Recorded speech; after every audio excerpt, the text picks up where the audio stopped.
Understanding game difficulty and player engagement. Balancing difficulty in games is essential to maintaining player engagement. A well-designed challenge keeps players motivated without overwhelming them. If a game is too easy, it may become boring, but if it's too hard, it can lead to frustration and disengagement. Developers must strike a balance that appeals to both casual and hardcore players.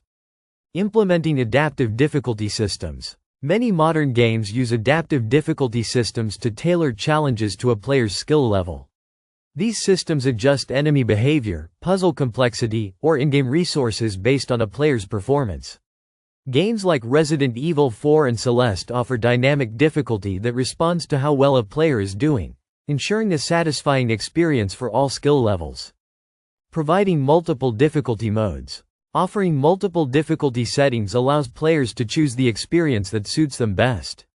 Some games, like Dark Souls, intentionally avoid this approach, favoring a fixed challenge, while others, like The Last of Us, provide granular control over enemy AI, resource availability, and combat intensity. This flexibility helps accommodate different playstyles. Balancing challenge and fairness. A game should be challenging but fair. Players should feel that failures are a result of their mistakes rather than unfair mechanics. Ensuring that enemy patterns, level design, and mechanics are well telegraphed allows players to learn from their failures and improve, rather than feel cheated by unpredictable difficulty spikes. Using checkpoints and save systems wisely. Frequent but well-placed checkpoints prevent frustration while maintaining a sense of challenge. If a game forces players to repeat large sections upon failure, it can lead to burnout. Titles like Hollow Knight and Celeste use smart checkpoint placement, ensuring players don't feel punished for small mistakes while still making victory feel earned. Encouraging player growth through progression. A well-balanced difficulty curve gradually introduces more complex mechanics and tougher enemies. Early game challenges should teach players core mechanics in a way that feels natural. Games like Metroid Prime and God of War slowly increase difficulty while ensuring that players are equipped with the necessary skills to handle tougher encounters.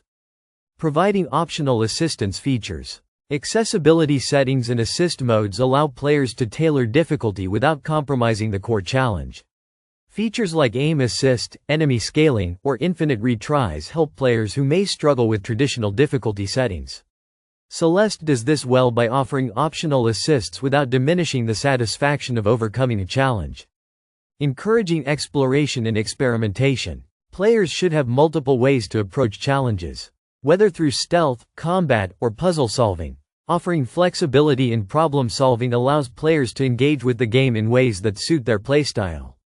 Games like Dishonored and Breath of the Wild encourage experimentation by rewarding creative solutions. Avoiding punitive game design. Punishing players excessively for failure can lead to frustration.